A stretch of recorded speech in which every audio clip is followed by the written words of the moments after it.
got all that money, yeah, the money that they've spent. Take another look and take some time for hemp. Don't cut trees for paper, 'cause it hurts the environment. Stop deforestation, yeah, it's time for hemp. Yes, it is. It is time for hemp. I am your host, Casper Leach. Please make it a point to visit timeforhemp.news, where you can download all kinds of free information. I'd like to say at this point in time that I hope you notice one of the things about our Time for Hemp broadcast, and that is there's no advertising. We have no sponsorship. And in some ways, that is deliberate. If you're watching us on Citizen Green TV or on one of the platforms like BitChute or YouTube, those three platforms will insert advertising of their own. But Time for Hemp, we are more focused on giving you information and making certain that when you come to our programming, information is all that you find. So we hope you appreciate that. And if you do, please make it a point to share us with your friends. And speaking of friends, my joint host up in Canada is Al Graham. And anytime you hear the word joint on the big broadcast, please hit your pipes, your bongs, your vaporizers, and take time for hemp. Hi, Al Graham. What's going on up in Canada? Well, you know, it's that time of the year. Things are growing and things aren't growing. It just depends on when you're tuning in. But we're doing good. And sometimes the things you grow, you smoke, right? That's right. Exactly. You know, it loves the sunshine that we've got up here and the rain and all that stuff. And yields can be very good. So, and then you talk about it on paceradio.net, we sure right? do. We sure do. And we show pictures of it as well. But you can catch Pace Radio at paceradio.net, and you're going to learn about cannabis as well as psychedelics. And that is the only advertisement that we do, ladies and gentlemen, is our own self-promotion. And speaking of self-promotion, we've got another great joint host who's written a great book that you might find of interest. And it's called For Country and Cannabis, and that is Al Byrne. Hey, Al. Gentlemen, nice to see you again after such a short time away. Yeah, I wrote the book. It's a good book. It's a long book. And I usually sort of, when people say what's in it, I usually emphasize the last half, which is the cannabis issue, the history of it, the medical cannabis coming to life, patients, cures, things. But the first half, if you're interested in the military, my experience with the military was from 1961 to 1985. And there's a lot of military history / cannabis in that book. A lot of people, World War II veterans, VFW people, probably don't want to read. But the book is as true as I could make it. And the comments I make about the government, the military, the people that were involved in this anti-cannabis crusade in the military, it's all true. It's all my story. And it's not our guest that you're going to be introducing has a couple of books as well. So why did you bring him on? Yeah, I was getting there. Yeah. Thank you for bringing that in, though. And our guest, who is back for the second half hour and the second interview, Greg is a contributor, I will use because I don't know what the right word is, to books as well, concerning hemp and kids. So, Greg. G'day, Greg the Hemp Guy. Good to have you back, Greg. Let's see those books. Are they real? Oh, wait a minute. That's a pretty cover story. Okay. So this is a children's book written by a buddy of mine, Christopher Scott, who's in his 80s now, but he's been involved in forestry, Canadian forestry, actually, for many, many years.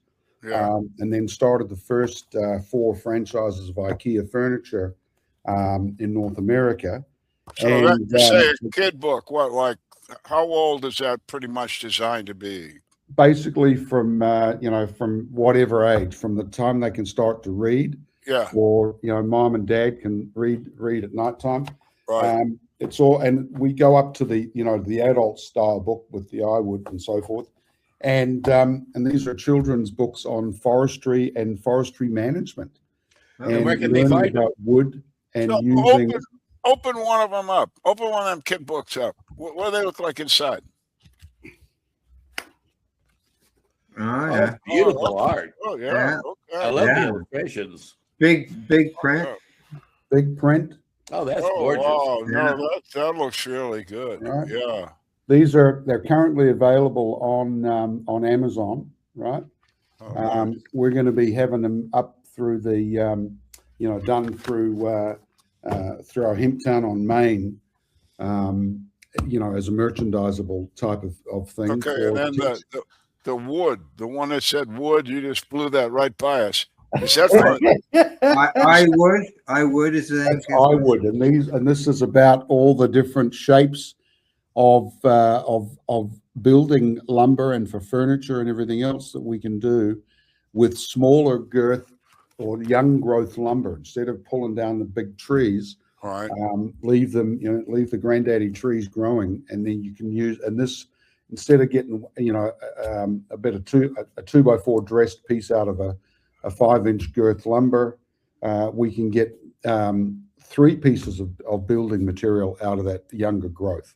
So it's great for fire management, and very good for forestry management to use smaller size lumber for making building materials and materials that we can use for scaled from furniture to picture frames. You're talking softwood, hardwood, Hardwoods, softwoods, whatever. Okay. Any type of lumber. I mean, heck, we're building with bamboo framing in Mexico right now because bamboo's tough as nails. Yeah. I know, right? But I mean, basically we're talking about forestry management here and fire prevention too, which is part of that equation. And the kids are the future, right? So Sure. we're trying to help teach kids about the value of looking after the forests.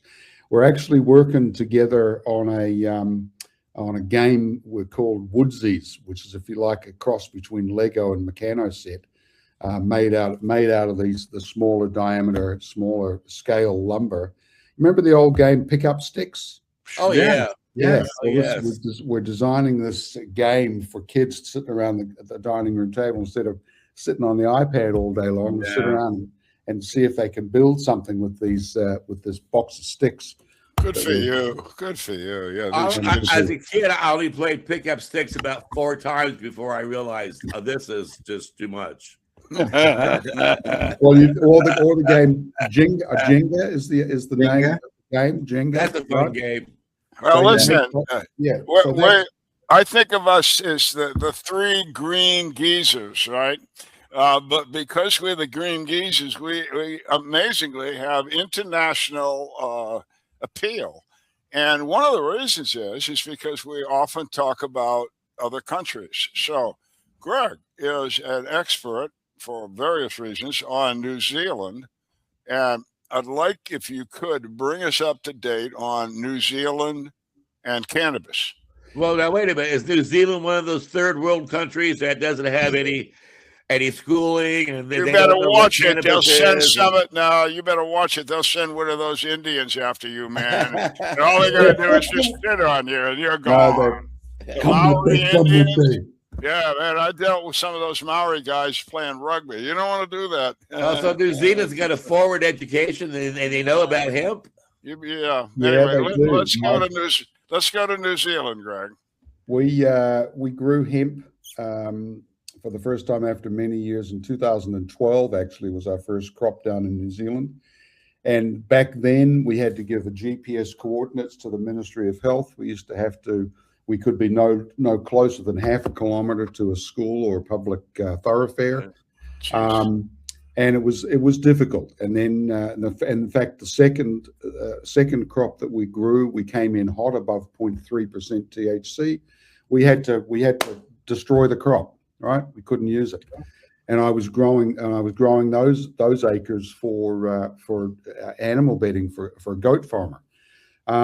But this year, actually, there's going to be a huge polar shift insofar as I won't need a license to grow industrial hemp, and as long as my THC level is below 1% THC, which is where it should be anyway, which is where it should be here in the United States. 0.3 is a ridiculous, arbitrary academic number that means absolutely diddly poo. Agreed.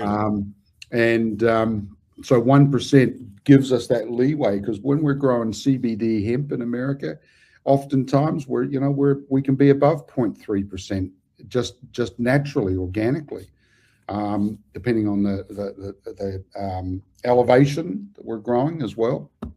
So this is a huge shift insofar as New Zealand is concerned for being able to grow industrial hemp down there and be able to extract cannabinoids or the CBD. And as long as we're below 1% THC per se, we don't have to adhere to the cannabis regulations for processing, extracting, and even export. Are there a lot of growers?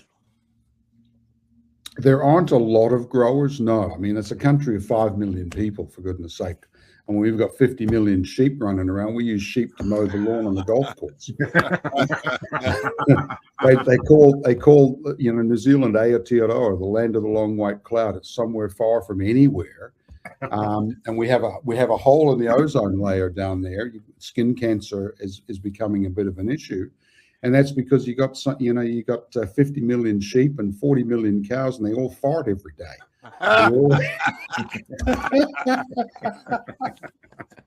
So yeah, and that's why New Zealand actually has introduced a methane tax on farmers.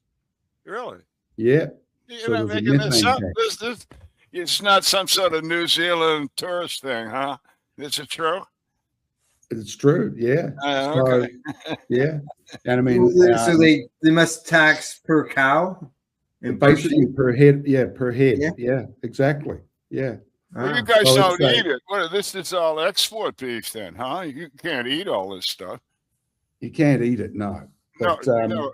I mean, you sell them. They go overseas. That you export these cattle, these sheep. Oh yeah. New Zealand lamb is the best in the world, mate. I mean, let's face it. I mean, you think about, and I'm getting off topic a little bit, but you think about New Zealand lamb or Aussie lamb. Aussie lamb, it's an arid country, so you've got one or two sheep per acre. In New Zealand, you've got 20 sheep, 30 sheep per acre. You feed them hemp? So no, for sheep, so the meat coming from New Zealand, the lamb from New Zealand is the best in the world. Oh, I've had it. You don't have to convince me. It's excellent. I was wondering if any of these sheep get any kind of a hemp product to eat. No. So back in 2017, the laws changed in New Zealand whereby hemp foods were now legal for human consumption, but no longer legal for animal consumption, specifically production animal consumption. And the same thing is true in America, although there's moves afoot to reclassify to allow hemp foods for production animal consumption. So that you wait a minute, excuse me, because this you can't have an animal in New Zealand being fed hemp. That's not legal. But are you also saying that's not legal here in the United States? Correct. It's not legal here in the United States. You can feed it to your backyard chickens or your cat or your dog, right? Your pet goldfish, but you can't feed it to production animals. Right. Wow. And so the only exception would be a production animals. So so we got that. Yeah, bird seed, they got hemp in it. Right. But that's not a production animal. Correct. What's the reasoning for that? What's the reasoning for not feeding production animals? Well, because of the THC component. Yeah. Well, and then they might go. A human might eat the beef and get high. These people are insane, aren't they, Greg? So I've had a anyway, good steak, but I've never had a steak that got me high. well, wait a minute. Oh, right. You know, maybe New Zealand beef, No you chickens. know, some kind of trip. So Yeah, anyway, yeah. you're going back to New Zealand, aren't you? You want to go down there and build houses for the underprivileged, and in the ozone layer, and in a place you can't feed hemp seed to your chickens. Okay, everybody's got to go where they got to go. Well, this is just an extension or an expansion of what we're currently doing, because we operate on the west coast of the US, we operate on the east coast of the US, we consult different countries, and because I'm a dual citizen, I can travel backwards and forwards. And in New Zealand, where we can grow hemp legally now below 1%, it's worthwhile doing, because we can, just as we're building stuff over here for people in need, we're going to do the same thing down there and create villages and communities and so forth. So yeah. Do you have a hemp community in New Zealand like we have in America? We got Normal, and we got a variety of organizations that lobby our politicians to help change laws. Do you all have that going on in New Zealand? Yes, absolutely. You've got two factions. You've got the industrial hemp people, and you've got the marijuana people. And my feet are planted on both sides of the fence. So I talk with the New Zealand Medical Cannabis Council people. My old GP has been medical cannabis consulting now full time for the last 2 years. They've got 50,000 patients down there.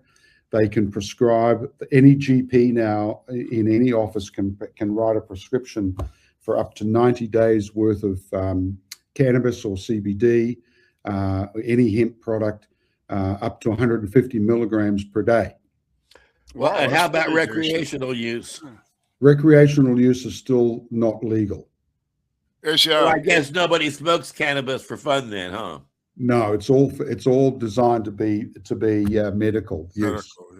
Yeah. Is it expensive? It is. Yes, it is expensive. It's all under the umbrella from the under the medical cannabis regs under the New Zealand Ministry of Health, Ministry of Primary Industries. And so it's all very, very tightly scheduled and licensed. There are SOPs for other growers to come under the umbrella, and I'm in discussions, consulting, talking with companies down there that are growing indoor material for trimming and extraction and so forth. And when you go into one of these discussions about getting some hemp to build a building, are you talking to the health department or the agriculture department? Talking to the health department. Oh, well, that makes no sense at all. Makes no sense whatsoever. But Yeah. I still have to go to the building and safety equivalent. Oh, I get that. No, I thought, what did he just say? And yeah, that's okay. And my other question is, in America, we could point to Anslinger and Randolph Hearst as two of the proponents that pushed this plant underground. And then I've been told through the past several years of my research that the American laws is what caused other countries to outlaw cannabis. Is that true in New Zealand, or was very true? Absolutely. Oh, yeah, sure. Yep, absolutely. Canada, where Al's from, has been growing seed hemp or oil hemp or food hemp for many, many years. When in fact a lot of that straw is coming down into America for processing to turn it into hemp wood flooring, and into to herd for animal bedding, and for building. Right? It's because there's not enough hemp grown in America for that, and there's a lot of hemp grown for oil in oil fields in Canada. So once you've gone through and combined the grain from the crop, you're left with a short stalk that's maybe 3 or 4 feet tall. So then you go through and sickle bar cut that, and you bale it up, and then we dry that and process that. And so a lot of that stuff is coming south of the border into the US for processing to turn it into bedding, primarily bedding material, and then into other products, of course. Good. Canadian hemp being used in the US. Yeah, and we don't have the tariff problems No. No. Yeah. That's Yeah. interesting. Yeah. Well, So, yeah. Canada will soon no longer have tariff problems once they become our 51st state. Yeah, I was just thinking that myself. It's just that thing is just got to go away. Yeah. Now, Greg, I see that you've got here on your website, you've got a section called pets, and you've mentioned some stuff as far as bedding. Yeah. Anything else that you do with the pet end? I think there's some cat litter there. Even Yeah, we use, we've supplied hemp animal bedding and kitty litter and small animal bedding for a long, long time. We've used the same herd that we use for building houses, we've used for research rats, mice. We've used it for, reptiles. We use it for horses. We use it for pigs and goats. I actually grew hemp with a goat farmer that milks 1,500 goats, and it was cheaper overall than using wood shavings and sawdust. Wow. Wow. Yeah. And I'm in just fact, curious. The goats would eat the herd, though, wouldn't they? no, they don't eat it at all. No. Really? I thought goat eat anything. No, they're not. It's not. It's not palatable. No, But it's just that's wow, man. That's cool as hell. Okay. All right. Yeah. So it's a lot of horses bedding, small animal bedding, like little gerbils and stuff like that. Oh, it's used. My son rented that in Germany with their high quality horses. They used hemp for their stables, and everywhere it was hemp. Yeah. We actually did, we did a study in Australia many, many years ago, and we found that hemp, although initially more expensive than wood shavings and sawdust, which was commonly used for horse stalls, we found that after 3 months, the hemp actually became cheaper than wood shavings and sawdust because one, you're using less material, two, you've got less transportation costs, and three, you've got less storage costs. And four, you've got less muck out costs. And so we did the analysis we did the spreadsheet analysis based on the labor rates at $25 an hour, for example. And it doesn't matter what number you plug in there, it always comes out the same. Comparing to wood shavings and sawdust, which is most commonly used for horse bedding, the hemp turns out to be cheaper.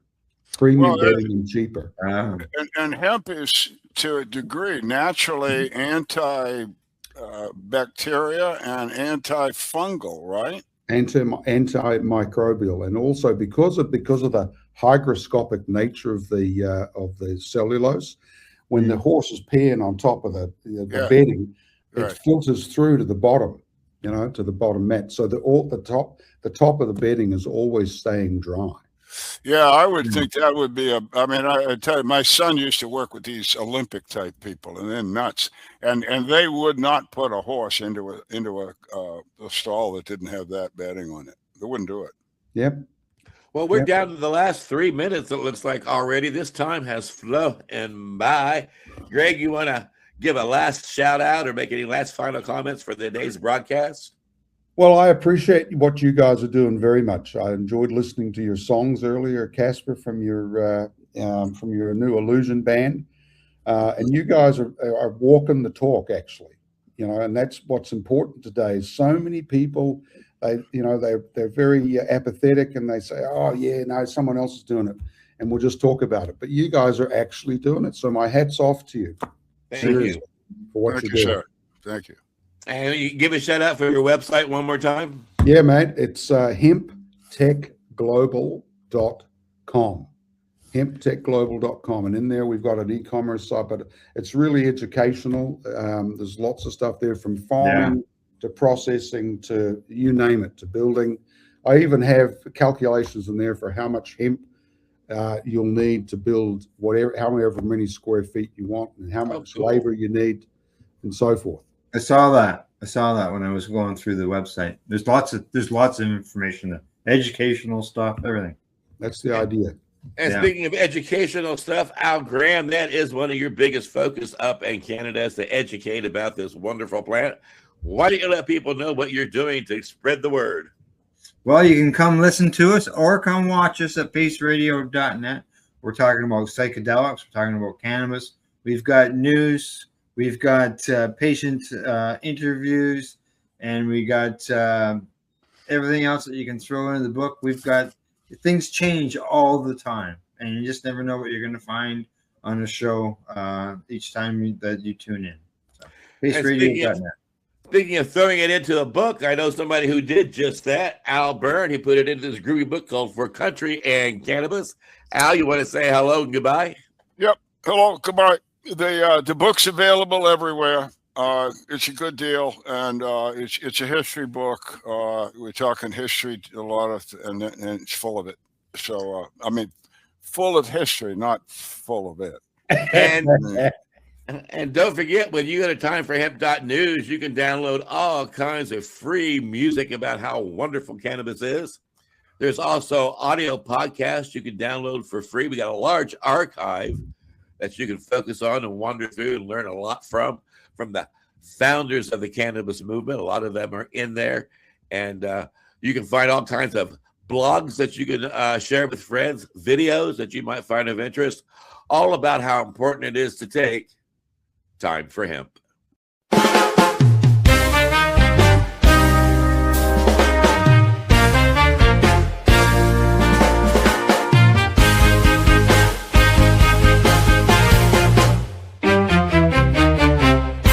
Look at all that money, yeah, the money that they've spent. Take another look and take some time for hemp. Don't cut trees for paper, cause it hurts the environment. Stop deforestation, yeah, it's time for hemp.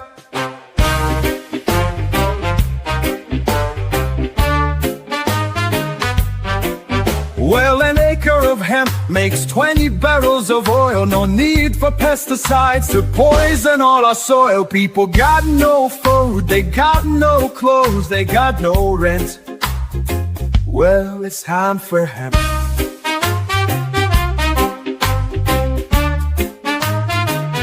Throughout Earth's history, hemp has been used, no mystery. Hemp was legal to pay your taxes for more than a century. Check your faxes. The founding fathers make sense to me. It's time to grow hemp legally. Think of all its uses. It's money that's well spent. Right now, no excuses. It's time for hemp. Sustainable green industry, that's our intent. A better place this world will be. It's time for hemp. Fuel and food and clothes and soap, housing, cars, yeah, cars, no joke. Henry Ford built a car of hemp. It's time for us to do it again. People be employed with balanced farming as it's meant. Right now, it's time for hemp. Hemp is a true necessity for the wealth and protection of this country. These are words of Jefferson Thomas. He grew hemp, why not us? It's time to lift the hemp band. It's time to lift the hemp band. Yet we can. I know we can make a difference. Yes we can, yes I know we can. We can work together and lift the hemp band. Look at all that money, yeah, the money that they've spent. Take another look and take some time for hemp. Don't cut trees for paper, cause it hurts the environment. Stop deforestation, yeah, it's time for hemp.